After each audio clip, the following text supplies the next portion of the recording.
আসসালামু আলাইকুম বন্ধুরা, কেমন আছেন আপনারা? আশা করি সবাই ভালো আছেন। আলহামদুলিল্লাহ, আমিও ভালো আছি। আবারও একটি নতুন ভিডিও নিয়ে আপনাদের সামনে চলে এসেছি। যারা মিজানুর রহমান আজহারীর ওয়াজ শুনতে ভালোবাসেন তারা ফুল ভিডিওটা দেখতে থাকবেন। আশা করি ভালো লাগবে। ভিডিওটি যদি ভালো লাগে একটি লাইক, কমেন্ট ও শেয়ার করবেন বন্ধুরা। চ্যানেলটি সাবস্ক্রাইব করে পাশে থাকবেন বন্ধুরা। ভালো থাকবেন। وما من دابة في الأرض إلا على الله رزقها। এই জমিনের মধ্যে যত ধরনের প্রাণী আছে, মাছ আছে, পশু আছে, সব প্রাণীগুলাকে মানুষগুলাকে রিজিক দেয় কে? তিমি মাছগুলো সকালবেলা সাগরের এই মাথা থেকে ওই মাথা যায় খালি পেটে, বিকেলবেলা পেট ভর্তি করে তিমি মাছটারে ফিরায় দেয় কে? বাবুই পাখি সকালবেলা বাসা থেকে খালি পেটে বের হয়ে যায়, বাবুই পাখির পেট ভর্তি করে বিকেল বেলায় বাসায় ফিরিয়ে দেয় কে? রিক্সাওয়ালা সকালবেলা আল্লাহর নাম নিয়ে খালি পকেটে রিক্সা নিয়ে বের হয়ে যায়, বিকেল বেলা রিক্সাওয়ালার পকেট ভর্তি করে রিক্সাওয়ালাকে বাড়িতে ফিরায় দেয় কে? এজন্য রিজিক দেওয়ার মালিক একজন, তিনি কে? চিল্লায় বলেন না, তিনি কে? আল্লাহ ছাড়া কেউ রিজিকের ব্যবস্থা করতে পারে না। সৈয়দনা সুলাইমান আলাইহিস সালাম ছিলেন গোটা বিশ্বের বাদশা। চারজন বাদশা যারা গোটা বিশ্বকে শাসন করেছে, এই চারজনের দুইজন হচ্ছে মুমিন, দুইজন কাফের। কাফেরের একজন হচ্ছে নমরুদ, আরেকজন হচ্ছে বখতনাসর। এই বখতনাসরকে ইংরেজিতে বলে Nebuchadnezzar the second. He was the constructor of the hanging garden of Babylon. ব্যাবিলনের শূন্য উদ্যানের নির্মাতা। এই দুইজন কাফির শাসক গোটা বিশ্বের বাদশা ছিল। আর মুমিন ছিল দুইজন, একজন সাইয়েদনা সুলাইমান আলাইহিস সালাম, আরেকজন হচ্ছে যুলকারনাইন। কোন সুবহানাল্লাহ। তো সুলাইমান আলাইহিস সালাম আল্লাহর জলিল কদর পয়গম্বর, আল্লাহরে বললেন, আল্লাহ তুমি আমার গোটা বিশ্বের বাদশা বানালা, আমি চাই একদিন আমি গোটা বিশ্বের সব মানুষ, প্রাণী আর মাছগুলোকে লাঞ্চ খাওয়াবো। লাঞ্চ কি খাওয়াবো? লাঞ্চ বুঝেন তো আপনারা? লাঞ্চ মানে কি? দুপুরের খাবার। আচ্ছা, তো সাইয়েদনা সুলাইমান আলাইহিস সালাম ইচ্ছা পোষণ করলেন, আল্লাহ এই বর্ণনাটা মিনাল ইসরাইলিয়াত, ইসরায়েলি বর্ণনা, কিন্তু বর্ণনা করা যাবে, সমস্যা নাই। ওয়া হাদিসু আন বানি ইসরাঈলা ওয়ালা হারাজ, সমস্যা নাই। এটা আমাদের কোরআন বা হাদিসের কোনো আয়াতের সাথে কন্ট্রাডিক্ট করে না, এজন্য বর্ণনা করা যায়। তো সাইয়েদনা সুলাইমান বললেন, আল্লাহ গোটা বিশ্বের সব প্রাণীকুল, পশুকুল, পক্ষীকুল, মৎস্যকুল, মানবকুল, জিনকুল, সবাইকে আমি একবেলা কি খাওয়াবো? সবাই বলেন, কথা বলেন না।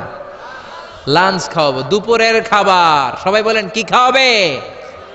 দুপুরের খাবার খাওয়াবো। আল্লাহ বললেন, no, it's not your duty man, it's not your job. Sulaiman, এটা তোমার কাজ না, এটা আমার কাজ, তুমি পারবা না। সাইয়েদনা সুলাইমান বললেন, আল্লাহ লেট মি ট্রাই, আমার একটু চেষ্টা করতে দেন না, আমার মনে বড় শখ। গোটা বিশ্বের বাদশা আমারে বানায় দিলেন, গোটা বিশ্বের প্রেসিডেন্ট করে আপনি আমাকে সিলেক্ট করলেন। আমি যদি একবেলা সবারে মেহমানদারি করাইতে পারতাম, আমার কলিজাটা ঠান্ডা হয়ে যেত। সুলাইমান আলাইহিস সালামও জোরাজুরি করতে শুরু করলেন, আল্লাহও রাজি হয় না, সুলাইমান নবীও ছাড়েন না। পরে সুলাইমান আলাইহিস সালামের জোরাজুরির কারণে আল্লাহ বললেন, ওকে ট্রাই করে দেখো পারো কিনা। সাইয়েদনা সুলাইমান আলাইহিস সালামের অনুসারী ছিল জিনেরা।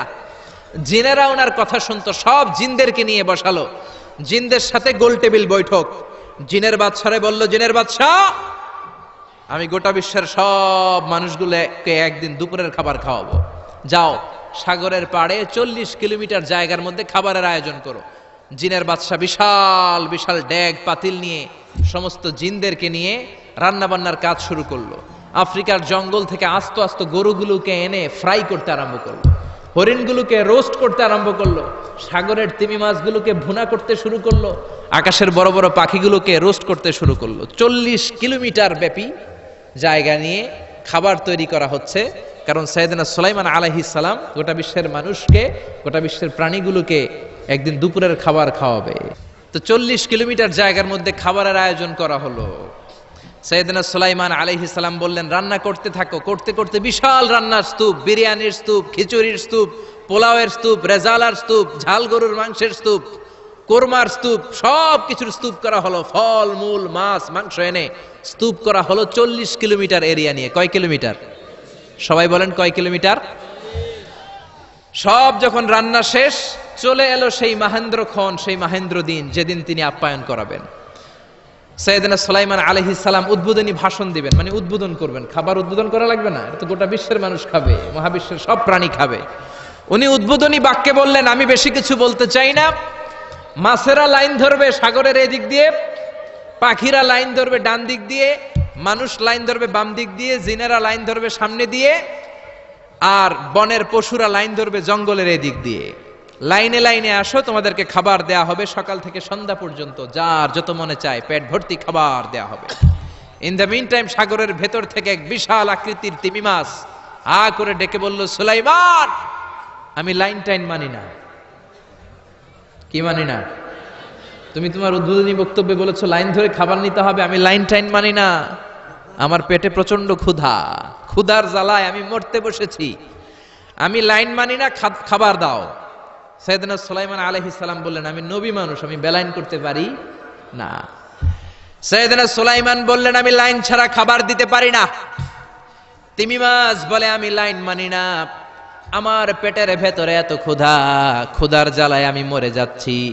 তোমার এই মেহমান খানায় এসে খাবারের অভাবে আমি যদি তিমি মাছ মারা যাই, কিয়ামতের দিন আল্লাহ তোমারে ছাড়বে না রে সুলাইমান।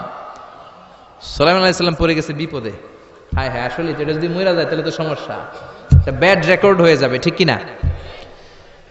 তো উনিও লাইন মেনটেন করতে বলতেছেন, তিমি মাছও লাইন মানবে না, বেলাইন। কিছু লোক আছে এরকম, পুলিশ দাঁড়ায় আছে, র্যাব দাঁড়ায় আছে, ওর মধ্যে বেলাইন করে ফেলায়, আছে না নাই? তিমি মাছ বলে, আমি লাইন টাইন মানি না। তো সুলাইমান আলাইহিস সালাম বললেন, ঠিক আছে, সবার জন্য লাইন, শুধু এইটার জন্য বেলাইন। উনি ঘোষণা দিলেন, যাও এটারে খাবার দাও। তো তিমি মাছ বলল, সুলাইমান, আমি এই যে আমার মুখটাকে, বিশাল মুখটাকে হা করে রেখেছি, আমার মুখের ভেতরে জিনদেরকে বলো খাবার ঢুকায় দিতে, যতক্ষণ না আমার পেট ভরবে আমি হা করে থাকবো, চিল্লায় কোন আল্লাহু আকবার। সাইয়েদনা সুলাইমান আলাইহিস সালাম ভাবলেন, বিশাল একটা আস্ত গরুর রোস্ট যদি ঢুকায় দেয় তাইলেই তো শেষ, কেল্লা ফতে, ঠিক কিনা? সাইয়েদনা সুলাইমান বললেন, যাও আফ্রিকার জঙ্গলের যে গরুগুলো রোস্ট করেছো, একটা রোস্ট এই তিমি মাছের পেটের ভেতরে ঢুকিয়ে দাও। জিনের বাদশা যে রোস্ট ঢুকায় দিস, ওইটা হা করেই আছে। সাইয়েদনা সুলাইমান বললেন, কয়েকটা খাসি মেরে দাও। খাসি মেরে দেয়া হলো, এটা হা করে আছে। কয়েক বস্তা বিরিয়ানি মেরে দাও, মেরে দেয়া হলো। বললো আরো 10টা গরু ঢুকায় দাও, হা করে আছে। আরো 50টা খাসি ঢুকায় দাও, হা করে আছে। আরো কয়েক হাজার তিমি মাছ রোস্ট করে ঢুকায় দাও, ঢুকায় দিতেছে। খাবার যত আছে দিতে শুরু করলো। ইন দ্য মিন টাইম 1 কিলোমিটারের খাবার শেষ। সুবহানাল্লাহ কইবেন না? তিমি মাছ বিশাল বড় হা করে বসে আছে সাগরে। জিনের বাদশা খাবার দিতে লাগলো। 1 কিলোমিটার শেষ, 5 কিলোমিটার শেষ, 10 কিলোমিটার শেষ, 20 কিলোমিটার শেষ, 30 কিলোমিটার শেষ, 40 কিলোমিটার শেষ। এখনো তিমি মাছের মুখ হা করা আছে না নাই? সাইয়েদনা সুলাইমান সিজদায় পড়ে গেলেন, আল্লাহর ডেকে বললেন, মাবুদ রে, আমি বুঝতে পারি না আসলে রিজিক দেওয়ার মালিক আমরা না, গোটা বিশ্বের সবাইকে খাওয়ানোর ক্ষমতা আমার নাই, রিজিকের মালিক একজন, তিনি কে? তিমি মাছ ডেকে বলে, ও সুলাইমান, প্রতিদিন রব্বুল আলামিন 3 লোকমা খাবার আমারে খাওয়ায়, 3 লোকমা খাবার সাগর থেকে আমাকে সংগ্রহ করে দেয়। তুমি যে 40 কিলোমিটারের সব খাবারগুলো আমার পেটের ভেতরে ঢুকিয়ে দিয়েছো সুলাইমান, আল্লাহর 3 লোকমা খাবারের 1 লোকমার সমানও হয় নাই। আরো আস্তে কোন সুবহানাল্লাহ। এজন্য রিজিক দিতে পারে একজন, তিনি কে?